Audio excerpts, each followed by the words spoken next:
Hey everybody! Ooh, there's a little bit of reverb. There we go. Hi.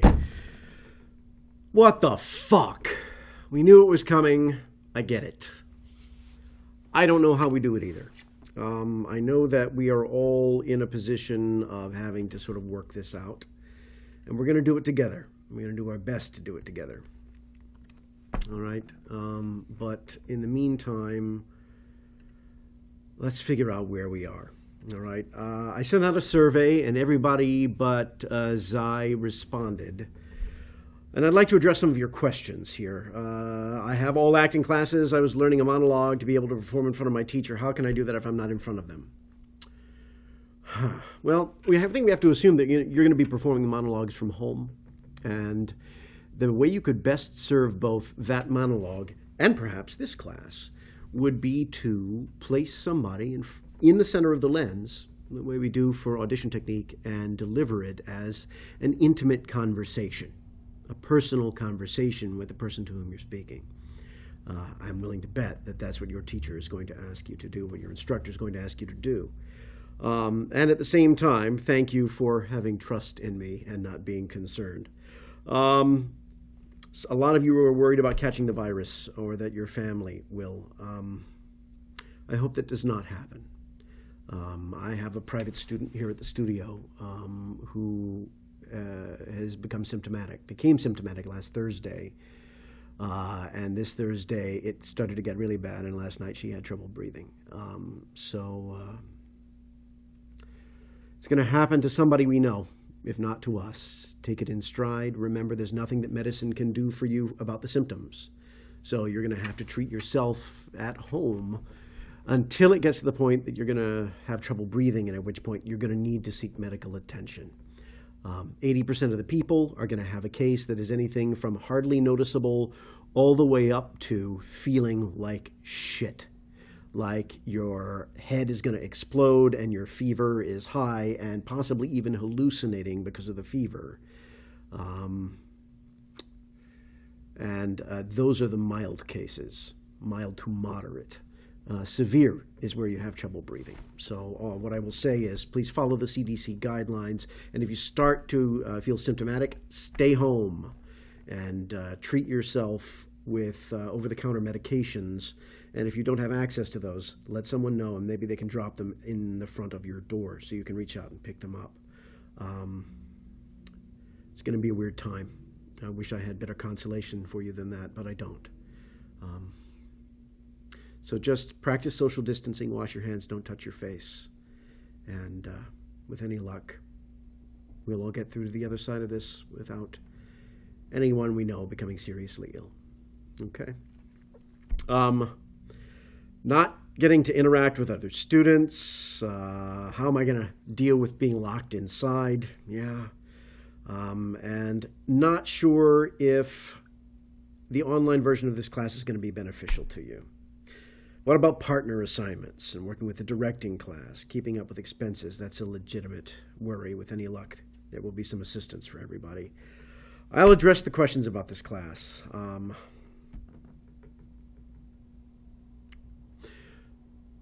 Expectations are not going to be very high because you have a lot of things that are going on, as do I. And our attentions and our emotions are pulled in multiple directions. So we're going to set the goal for this. At least 2, probably 3 recorded and submitted auditions, if you have access to the technology to do so. If you do not, then I will make sure that you're able to watch other people's recorded auditions along with feedback so that you can learn from their examples.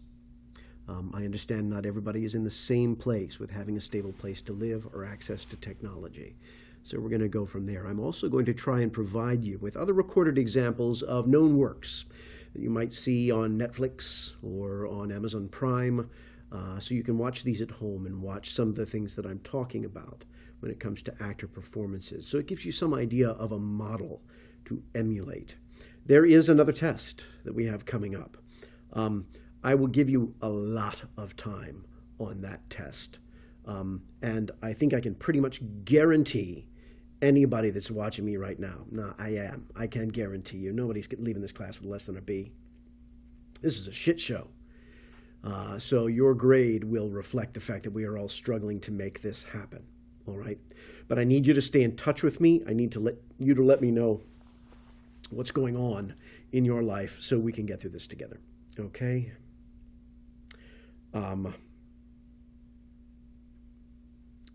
We'll get through it together. Now, today's lecture is going to be about production documentation. And production documentation is something that will be on the test. Maybe not anything really specific like the names on the documents, but certainly the general layout of the documents and how they're used. I'm going to break this up into separate segments for you. You can access these videos one of two ways. You can either go to Blackboard and find them there, or I have set up a website, keithflippin.com. There's my lovely face reaching out for a crab apple and my friends to try and talk me out of it. But I've set this up as a 2020 COVID-19 Learning Online website. I've just took my own website and redesigned it. And down at the bottom of the page, you'll see a link for GoTo Theater 348. Now, I don't have too much populating that right now. I've done it as a blog for you. And each blog entry will be a piece of content with a bit of written documentation explaining what's there, along with a video that follows. I can give you a better example if we go to my speech and diction page, which is here, and you can see better on theirs what the format will look like. So here's a blog entry on the family of consonants. There's just a picture, because this used to be in part my photography website. And then here's the lecture, and you can play the lecture either through my website, which is mobile friendly, or you can do it through Blackboard. I'm trying to compensate for the fact that Blackboard can be a bit of a kludge when you're using it. So the website is meant to make things easier. You have two options to try and make this easier for those of you on mobile devices especially. Okay, so let's start with production documentation. Production documentation is something you have to keep track of, not just day to day, but over the course of an entire run of a show. And when you are hired on a show, you're going to get all kinds of production documentation. And one of the rules for production documentation is that it's revised regularly. And a revised document has to be noted somehow. People have to know what the most current version is. So if we take scripts as an example, this is the screenplay for Empire Records, known at the time as Empire. And what happens is the very first version of any script, the first revision, the first draft, is on white paper. And as drafts are revised, then they are moved to different colors of paper. So in this case, you can see here that the first draft here was white, second draft was a blue revision, then it went to pink, and then yellow, and then green, and then goldenrod.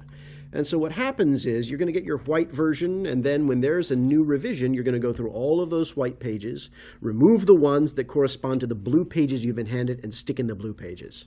Then when the pink revision comes out, you go through the white and the blue, you remove anything that corresponds to the pink, stick the pink in, et cetera, with each copy. So by the time you're done, you've got a script that is, this is hard to tell in this light, this looks blue on your screen. But technically, this is green. I'm looking at this paper is green, but it looks blue. That must be the lighting.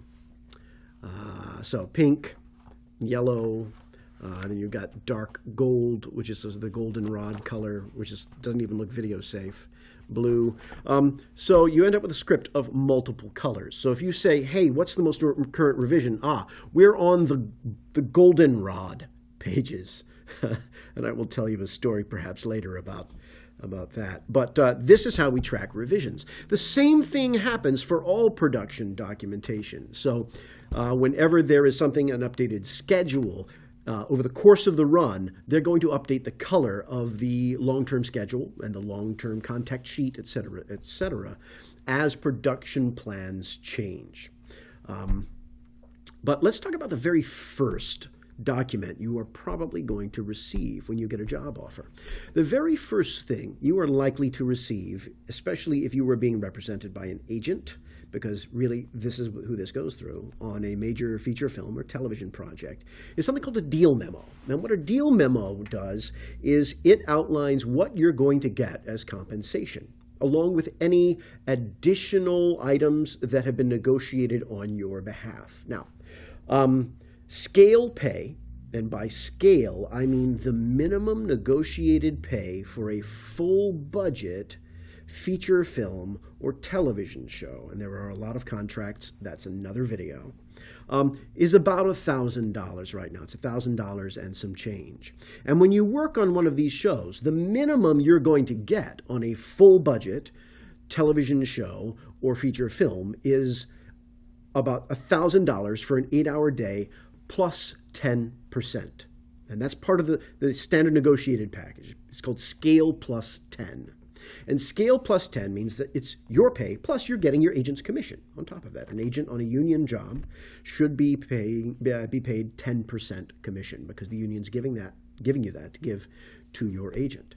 And in addition to that, there may be other negotiables. For instance, if you are traveling some distance, there may be a negotiated travel reimbursement of mileage or flight reimbursement. And then they may provide you, or may not, with a hotel. And if they provide you with a hotel, that is negotiated. And if there's per diem for your time down there, or possibly even for your travel days, then that will be negotiated as well. So before you accept the job, they will send your agent what's called a deal memo with all of these specifics outlined. Your agent will send that to you. When you accept it, the deal is done. And so you are essentially booked on the job. Until you get a firm offer, you are not booked. Now, it may or may not come in the form of a deal memo. It may just be an email. There's a lot of language that producers are using right now to sort of get you to set aside the time without them making any serious obligation to hire you. They call these things like putting a pin in you or putting a pin in him, which means, hey, he needs to sort of set aside the date because we're pretty sure we're going to use him, but, we're always open to something better coming along. Or another great one is called first right of refusal, which is not a formal term that's been codified by any agreement. It's sort of a gentleman's agreement, let's say, between you and the production office that says, look, we're really interested in you and we're pretty sure we want to use you, but before you accept any other jobs, you need to let us know first so we can either decide to full on put you on the gig or let you go. So they're asking you to take the responsibility of tracking your other offers so that they can decide when they have to, push come to shove, whether or not they want to hire you. There are all of these little informal agreements that they use to sort of semi-lock you in. But if you get hired and you get the deal memo, there's one other piece of information you want to make sure you put in your pocket before you drive down to your gig, and that is either your Social Security card and your driver's license, or your passport or passport card.